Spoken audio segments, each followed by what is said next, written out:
तो दोस्तों ये कहा जाता है कि अगर आप कोई काम सीखना चाहते हो तो उस व्यक्ति से सीखो जो उस काम को करने में वर्ल्ड में बेस्ट है। भले ही उस आदमी को आप पसंद ना करते हो, उससे नफरत करते हो, लेकिन जब सीखने की बारी आए तो अपनी नफरत, अपनी नापसंदगी एक साइड रखो और उससे जितना हो सके उतना सीख लो। उदाहरण के लिए अगर आप एक एवरेज आदमी के पास सीखने जाते हो सिर्फ इसलिए क्योंकि आप उसे बहुत पसंद करते हो, उसने आपकी मदद करी है, तो फिर आप भी एवरेज ही रह जाओगे। आपको बेस्ट बनना है तो बेस्ट के पास ही जाना होगा। यह बात मैं क्यों कह रहा हूं, यह वीडियो आज आपको बता देगी। दरअसल हुआ यह है कि पिछले एक महीने में 3 घटनाक्रम ऐसे हुए हैं जिन्होंने दुनिया भर को शॉक कर दिया है। पहला घटनाक्रम यह हुआ, स्क्रीन पर आप देखिए, अमेरिका ने पोलैंड को बेचे जाने वाले हथियारों को अप्रूवल दे दी है। क्या है हथियार? करीबन 821 air to ground cruise missiles हैं। इसके अलावा दूसरी चीज है 745 की संख्या में medium range air to air AMRAAM 120C missiles. तीसरी चीज है 232 short range tactical AMRAAM 9X sidewinder block 2 missile, और इनकी टोटल कीमत कितनी है? $4 बिलियन। पोलैंड क्यों खरीद रहा है अमेरिका से ये हथियार? क्योंकि अमेरिका के राष्ट्रपति बार बार बयान दे रहे हैं कि रूस अटैक कर सकता है पोलैंड पर। उधर से रूस भी लगातार उन इलाकों पर बमबारी कर रहा है जो बहुत ही ज्यादा क्लोज हैं पोलैंड से। ऐसे में पोलैंड अपनी सुरक्षा के लिए नाटो पर निर्भर नहीं रहना चाहता और इसीलिए वो अमेरिका से बम्पर हथियारों की खरीद कर रहा है। ये तो हो गई पहली घटना। अब आते हैं दूसरी घटना पर जो इजराइल के साथ हुई है अब से कुछ ही घंटों पहले।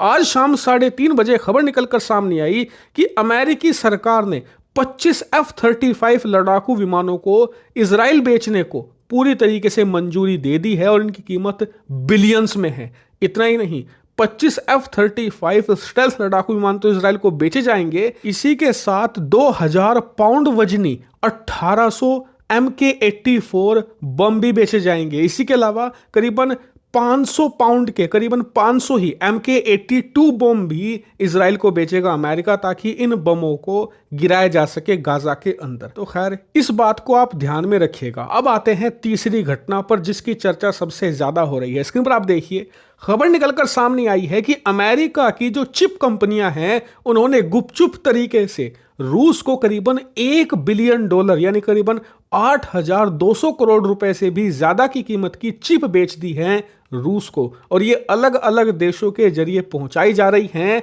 और इन चिप का क्या करता है रूस? क्रूज मिसाइल बनाता है। उन मिसाइलों को यूक्रेन के अंदर दागा जाता है और आप जानकर हैरान होंगे, यूक्रेन को इस बात का पता है क्योंकि जब मिसाइलें गिरती हैं, लोगों को मारती हैं, उसके बाद मिसाइलों का मलबा मिलता है, उसमें से अमेरिकी इलेक्ट्रॉनिक उपकरण और चिप्स निकल रही हैं, जिससे इस मामले का खुलासा इसी साल जनवरी के महीने में हो चुका है। हालांकि यूक्रेन और पश्चिमी देशों को शांत करने के लिए अमेरिका कार्रवाई करता है। इन्होंने हाल ही में बहुत सारी चीनी कंपनियों को बैन किया है क्योंकि ये कंपनियां अमेरिकी कंपनियों से चिप लेकर रूस को सप्लाई कर रही थी। लेकिन इससे क्या फर्क पड़ा? कुछ भी नहीं, क्योंकि शेल कंपनियां बनाने में 5 से लेकर 10 मिनट का वक्त लगता है और उसे बैन करने में अमेरिका को 1 साल का वक्त लगता है। 1 साल बैन करने में लगाया और 5 मिनट दूसरी कंपनियां खोलकर फिर से चिप की सप्लाई चालू कर दी। हालांकि कई जो आलोचक है वो कहते हैं कि अमेरिका जानबूझकर ये चिप बेच रहा है और अमेरिकी कंपनियों को बेचने दे भी रहा है क्योंकि इससे युद्ध और ज्यादा भड़कता है और इस युद्ध के भड़कने के डर से पश्चिमी देश अमेरिका के और हथियार खरीदते हैं क्योंकि अमेरिका की ये टेक्नोलॉजी अमेरिकी कंपनियों के हाथों में है। जब अमेरिका की कंपनियां चुराए गए आईफोन्स को 5 सेकंड के अंदर ब्लॉक कर देती है, मतलब कि अगर आपने आईफोन चुरा भी लिया कोई फायदा नहीं है, एप्पल उन्हें ब्लॉक कर देगा, आप उन्हें इस्तेमाल कर ही नहीं सकते, तो क्या वो उन चिप को कंट्रोल नहीं कर सकते जो मिसाइलों में लगाई जाती हैं? तो खैर ये तो अपनी अपनी थ्योरीज हैं, अपने अपने आरोप है, लेकिन इस पूरे मामले को देखकर आप में से 99% लोग कह रहे होंगे कि यार अमेरिका घटिया देश है, दोगला देश है, अपने साथियों को भी हथियार बेच रहा है, अपने जो दुश्मन हैं उन्हें भी हथियार सप्लाई कर रहा है। लेकिन इस बात को एक तरफ रखकर आप इसमें भारत को रखिए। भारत ने अपने पड़ोसी देशों का कितना कुछ नहीं किया। हर साल हम इन्हें करोड़ों रुपए की मदद देते हैं। जब जब चीन की वजह से इनकी अर्थव्यवस्थाएं कोलैप्स करती हैं, भारत इनकी अर्थव्यवस्थाओं को खड़ा करता है। श्रीलंका लेटेस्ट उदाहरण है।